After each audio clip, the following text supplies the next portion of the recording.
महाराष्ट्र में एनसीपी का political drama कब तक चलेगा ये तो कहा नहीं जा सकता, लेकिन इससे शरद पवार की बेटी सुप्रिया सुले की बारामती की सीट जरूर खतरे में पड़ गई है, क्योंकि अजीत पवार की बगावत का नतीजा चाहे कुछ हो, पर इतना तय है कि एनसीपी टूट गई है। अजीत पवार ने खुद को एनसीपी का अध्यक्ष भी घोषित कर दिया है।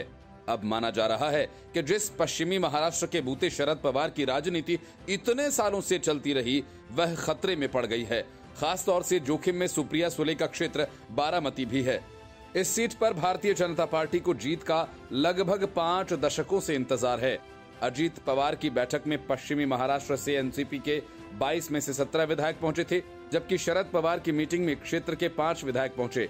पश्चिम महाराष्ट्र से एनसीपी के 4 सांसद हैं। इनमें सुप्रिया सुले बारामती, श्रीनिवास पाटिल सतारा, अमोल कोल्हे शिरूर और सुनील तटकरे रायगढ़ का नाम शामिल है। एनडीए सरकार का हिस्सा बनने वालों में तटकरे का नाम भी शामिल था।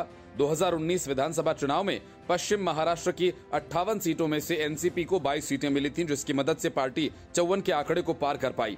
हालांकि 2020 में पंढरपुर मंगलवेधा उपचुनाव में भाजपा के हाथों हार के बाद एनसीपी 53 पर आ गई।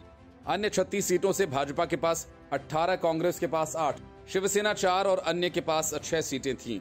1967 में शरद पवार यहां से पहली बार चुने गए और 2009 तक विधानसभा या लोकसभा के जरिए जीतते रहे। पवार के राज्यसभा जाने के बाद 2009 में सुप्रिया सुले ने यहां से जीत हासिल की। ऐसे में अंदाजा लगाया जा सकता है कि हालात अब तक पवार के पक्ष में रहे, लेकिन बदलते राजनीतिक समीकरण चुनावी स्थिति में भी बदलाव ला सकते हैं। 2014 और 19 सुप्रिया सुले की जीत में अजीत की बड़ी भूमिका रही।